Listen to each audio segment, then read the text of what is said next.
Major funding for KPBS Evening Edition has been made possible in part by Anderson Plumbing, Heating and Air, proud to support the mission of KPBS and privileged to serve San Diego clients. Anderson Plumbing, Heating and Air, helping homeowners maintain drain, heating, and cooling systems since 1978.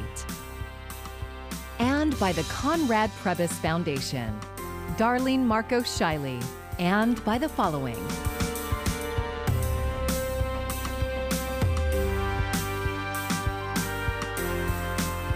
And by viewers like you.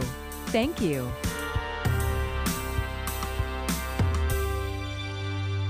Good evening. It's Wednesday, July 28th. Thanks for joining us. I'm Amitha Sharma in for Maya Trabulsi. The CDC is now recommending mask wearing for everyone, regardless of vaccination status. Question is, are county officials going along with it? Here's KPBS reporter Alexandra Rangel. California is getting behind the U.S. Centers for Disease Control and Prevention's mask recommendation. They're now saying all Californians should return to indoor masking. The county is also following suit. They're asking people to go back to masking even if they've been fully vaccinated. Although it's a recommendation for now, KPBS News asked Supervisor Nathan Fletcher if the county would go back to enforcing masks like Los Angeles County has. He says, I don't think so. I think our numbers will stabilize. They blip up and down on a day-to-day basis. But again, the day-to-day numbers are not as important. The infection rate for San Diego is in the red zone and considered high. As of Tuesday, nearly 800 new cases and 5 deaths were reported in the county. Fletcher says masking is a tool that can help slow the spread of the virus, but says the vaccine is still the best protection. The single most effective and the single most important thing people can do is get vaccinated. 99% of our COVID hospitalizations are in the unvaccinated. 99% of the COVID deaths are in the unvaccinated. Get a vaccine. That offers your best protection. He says efforts to vaccinate individuals will continue. At this point, I think folks know it's available, it's accessible, it's free, and that their doctor recommends it. Now we just need folks to make that choice. Alexandra Rangel, KPBS News. Pfizer says its vaccine remains strongly protective for at least the first 6 months, even against severe COVID-19. The new data comes as the company plans to seek emergency use authorization for a third booster shot. Pfizer also wants to study an updated version of its vaccine that would target the highly contagious Delta variant. The CDC and FDA are examining the data to determine whether a booster shot is needed. A reminder, everyone aged 12 and older may be eligible for a vaccine. For more information about vaccinations and where to get one, visit our website, kpbs.org. Just click the vaccines link on our homepage.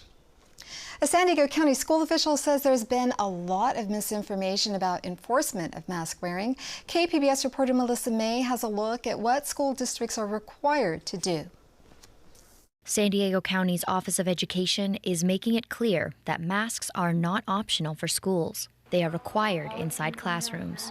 Bob Mueller is the Assistant Incident Commander for COVID-19 response for San Diego County Office of Education. School districts don't have the option to not enforce. They are clearly required to enforce. Earlier this month, the Alpine Union School District voted to make masks optional.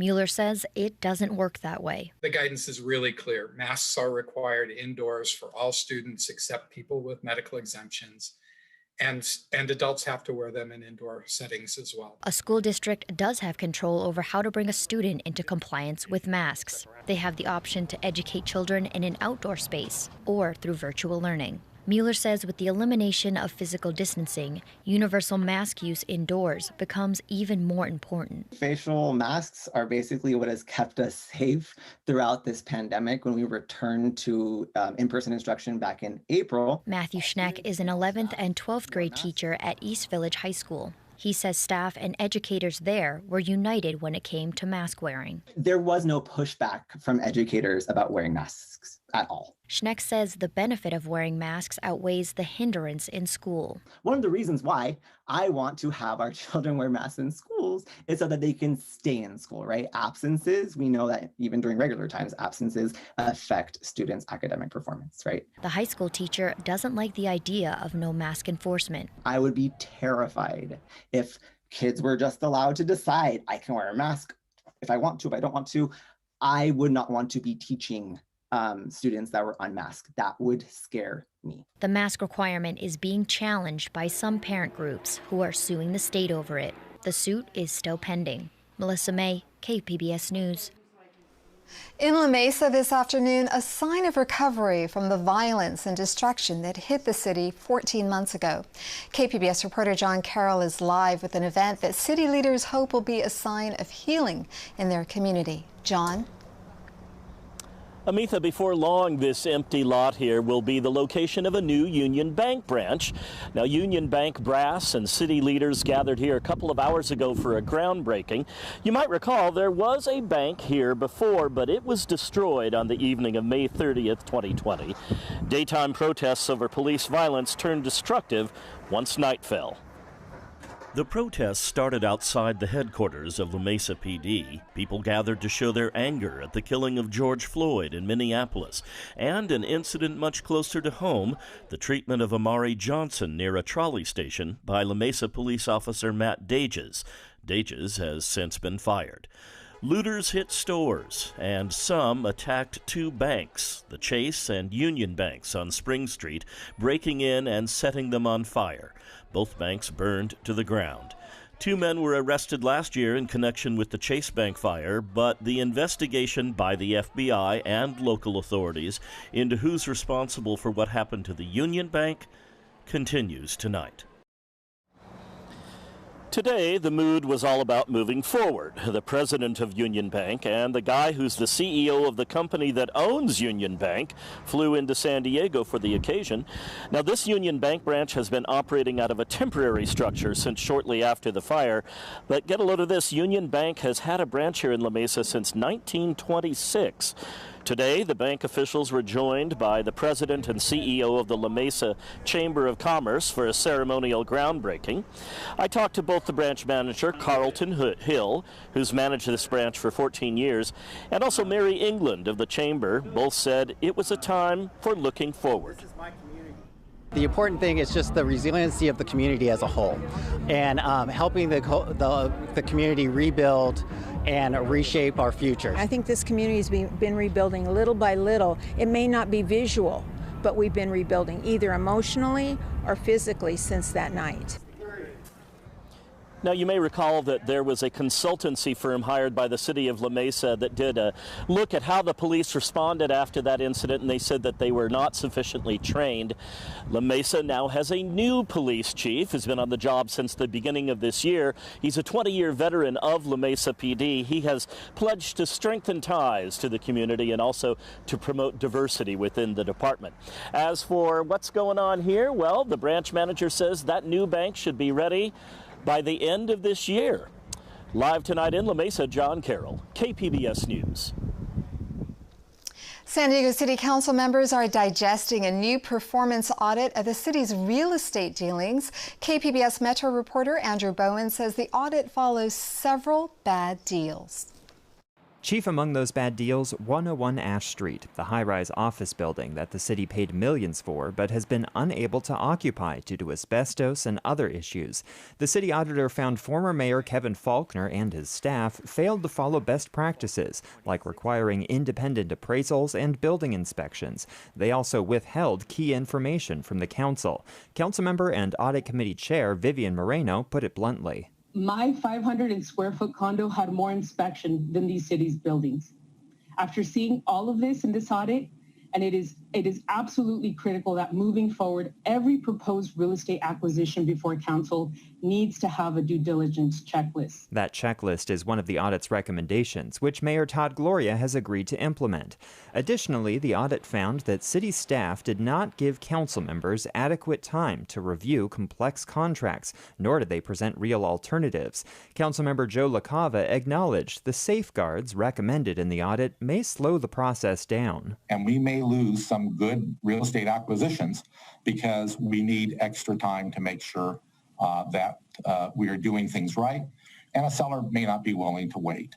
And I think that is okay. In the meantime, the city is asking a judge to void its lease-to-own contract on 101 Ash Street and another downtown office building. That case could take years to be resolved. Andrew Bowen, KPBS News. We've got a flex alert underway today because of above normal temperatures in parts of our county and the state. CalISO is asking us all to conserve energy during this high demand period. The alert is in effect until 9 p.m.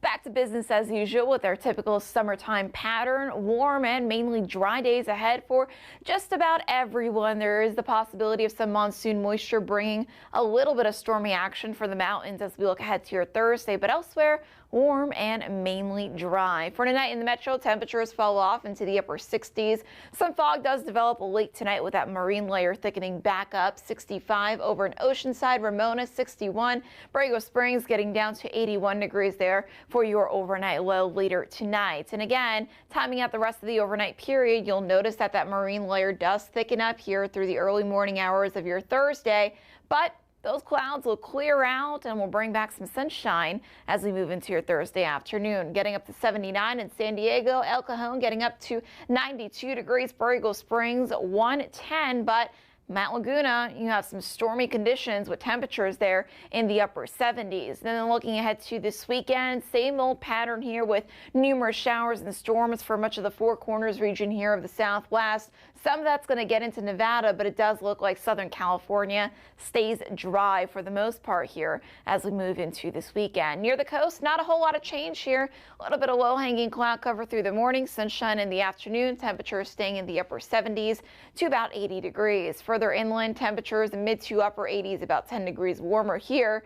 And again, a mix of sunshine and clouds, nothing to really worry about here further inland. In the mountains, there is that possibility for a few storms on Thursday. Otherwise, temperatures are going to fall off here as we head into the weekend. Low 70s for your Saturday and Sunday, bouncing back up into the mid 70s as we look to the start of the new work week. And in the desert, it's business as usual. 110 for your Thursday. We drop things a little bit as we head into Friday and into the weekend, back into the lower triple digits here, but still remaining hot and mainly dry. For KPBS News, I'm meteorologist Jessica Pash. Extreme heat waves can bring dangerous consequences, particularly for vulnerable communities. Some families even having to choose between getting an air conditioner or putting food on the table. In Coachella, California, temperatures often reach triple digits in the summer months. But as Camila Bernal explains, experts believe the high temperatures will only get worse. When temperatures reach 120 degrees, these are the people who know what it feels like. Carlos Favela says the sweat feels heavy, exasperating, and constant.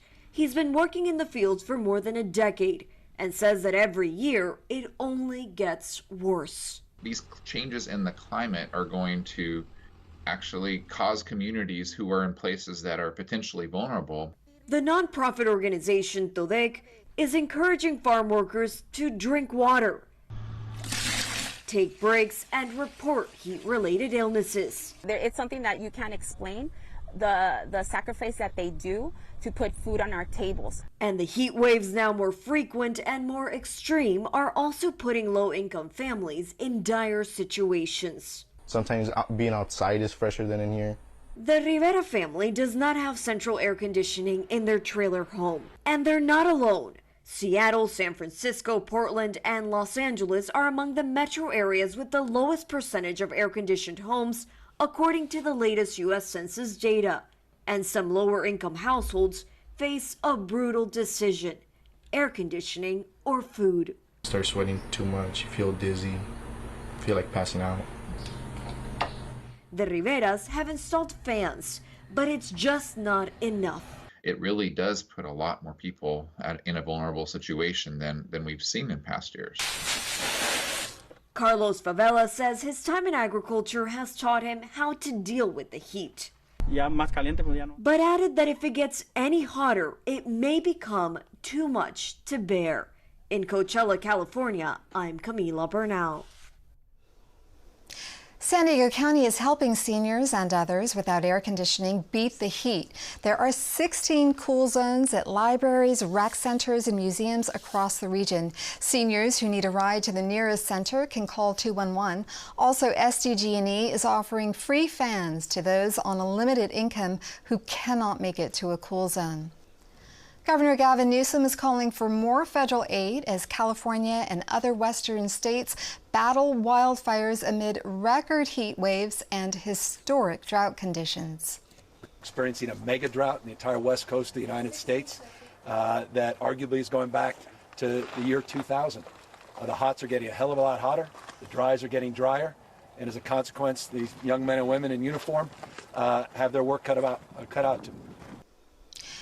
Today, Newsom and the governors of Nevada, or the governor rather of Nevada, toured the Tamarack Fire along the state line just south of Lake Tahoe. Nearly 80 wildfires have destroyed land and homes in a dozen states. A new bill signed into law will help California farmers purchase fire insurance. The legislation was inspired by a chicken rancher in Alpine who was recently profiled by our partners at iNewsSource after insurance companies rejected his farm for fire insurance or fire coverage. Under the new law, farmers will be eligible for an insurance plan set up by the state. For more, go to iNewsSource.org. Individual insurance premiums in California's health exchange will rise an average of 1.8% next year. State officials say the low increase is because of record enrollment and increased competition among health carriers. Nearly 250,000 people purchased insurance through Covered California in the last year, bringing the total to 1.6 million people. President Biden's American Rescue Plan reduces costs for some people and makes health insurance free for others through 2022. The federal financial relief programs aimed at minimizing the economic impact caused by the COVID-19 pandemic are now starting to expire. Mandy Gaither has a closer look at what it means for renters and homeowners who have fallen behind on their monthly payments. Several historic COVID-19 relief programs will soon be history. The protections Congress put in place to help millions of people out of work start to expire this week. How are you going to pay your electricity, cell phone, food? It's hard. Back in March 2020, lawmakers rushed to create those financial and housing protections to cushion the financial blow brought on by COVID-19. Now some of those safety nets are going away. The federal eviction ban issued by the Centers for Disease Control and Prevention is set to expire at the end of July, meaning millions could lose the roof over their heads. Being strapped financially, dealing with COVID, dealing with not knowing where you're going to live, and then also dealing with the possibility of losing your property, it's terrifying. Homeowner Tina Brown says paying her mortgage has been a struggle. After losing her job during the pandemic, she moved into the basement of her rental property right beneath her non-paying tenant. The eviction moratorium, while flawed, has kept tens of millions of renters who otherwise would have lost their homes during the pandemic stably housed. The nonprofit National Low Income Housing Coalition calling for an extension, even though the deadline has been extended 3 times. But the CDC and White House have said it will not be extended again. Also expiring at the end of this month, the federal ban on foreclosures, which protects homeowners with government-backed loans. For Consumer Watch, I'm Mandy Gaither. California and San Diego County have extended their own eviction protections, and $46 billion in federal rent relief money approved by Congress in the last 2 rescue packages will continue to be distributed through states, cities, and local entities. The cities of San Diego and Chula Vista have set up their own emergency rental assistance programs for residents.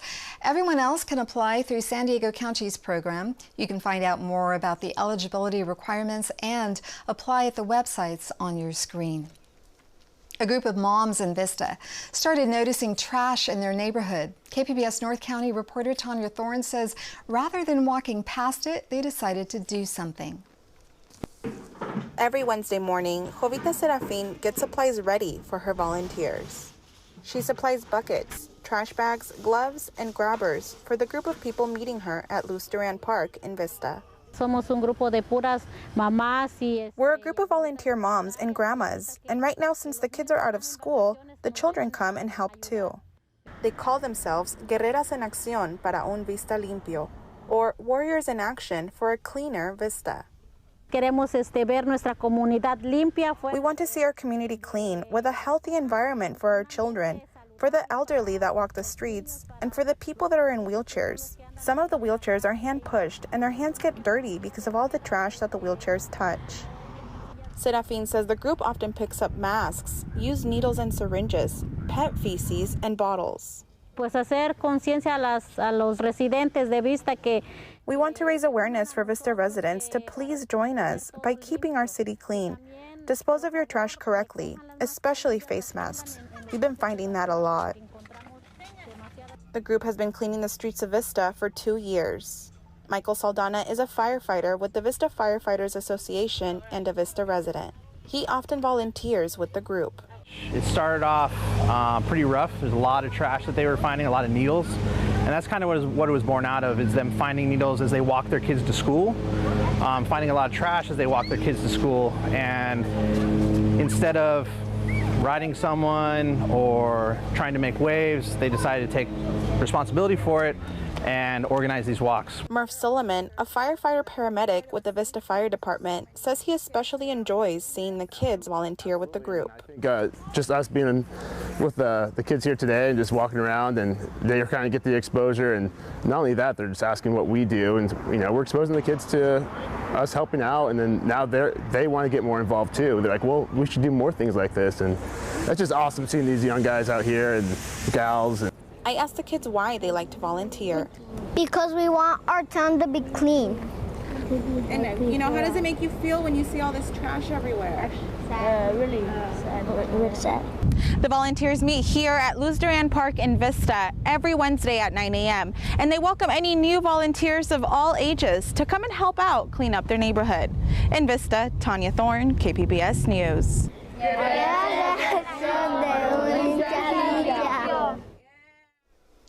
And congratulations going out tonight to Poway native Kelsey Plum, who helped Team USA defeat the Russian Olympic Committee and win the gold medal in the inaugural women's 3x3 basketball.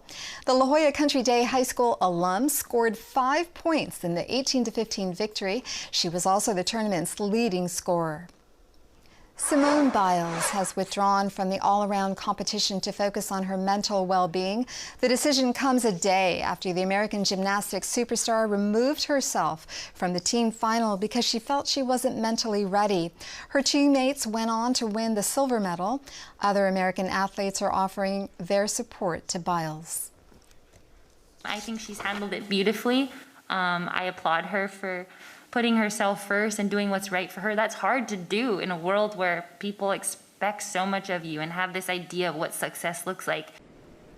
That was Carissa Moore, who became the first Olympic surfing champion as the sport made its debut.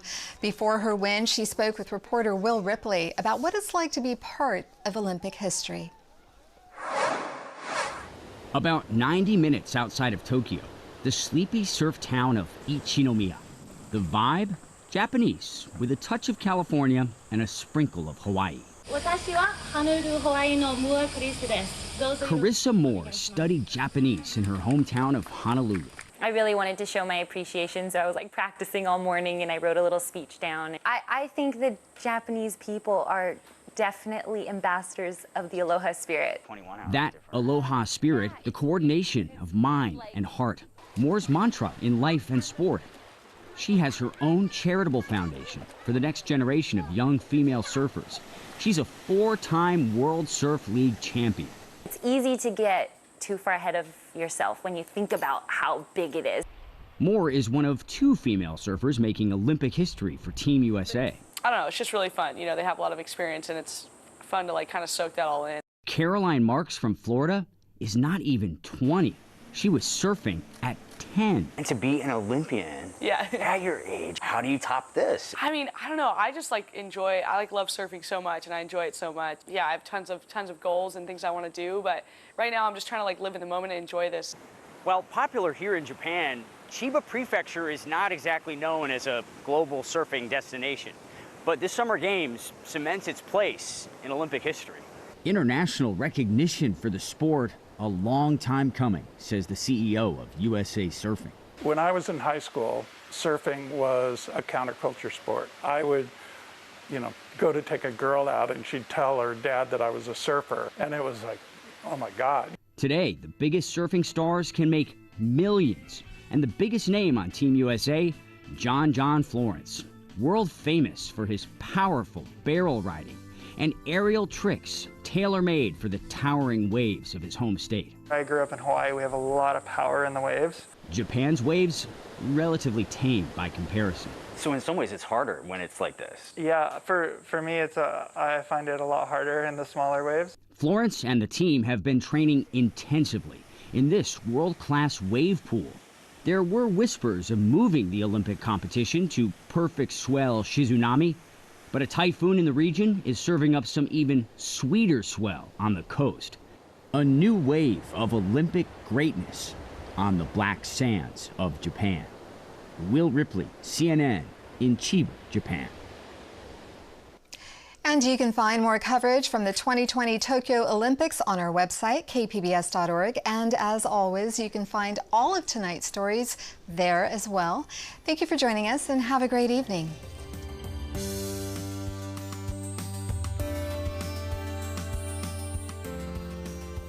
Major funding for KPBS Evening Edition has been made possible in part by Anderson Plumbing, Heating and Air, proud to support the mission of KPBS and privileged to serve San Diego clients. Anderson Plumbing, Heating and Air, helping homeowners maintain drain, heating, and cooling systems since 1978. And by the Conrad Previs Foundation, Darlene Marco Shiley. And by the following: